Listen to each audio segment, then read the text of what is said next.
নমস্কার, আমি সোমা। আমার নতুন আরও একটা মিনি ভ্লগে আপনাদের সবাইকে স্বাগতম। আজকে সকাল থেকে বৃষ্টি হয়েই যাচ্ছে, কাল থেকে বৃষ্টিটা হচ্ছে।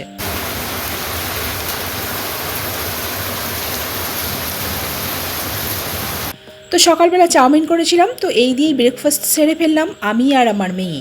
তো অমরবাবু চাউমিন খায়নি, ও খেয়েছে মুড়ি আর সবজি সেদ্ধ।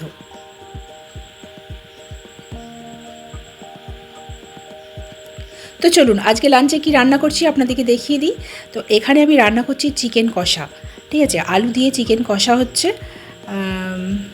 আমার জন্য অবশ্য আমি একটুখানি ঝোল ঝোল করে নেব, কেননা আমার চিকেন কষা দিয়ে ভাত খেতে একদম ভালো লাগে না। আমার একটুখানি চিকেনের ঝোল মেখে ভাত খেতে বেশি পছন্দ করি।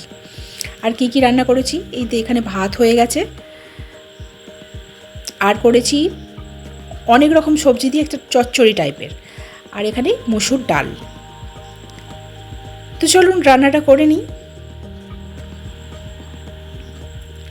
আর এত দুদিন যা গরম ছিল, প্রচণ্ড গরমের পর এই দুদিন ধরে বৃষ্টি হচ্ছে, সত্যিই কিন্তু বৃষ্টিটাকে এবার ভালো লাগছে।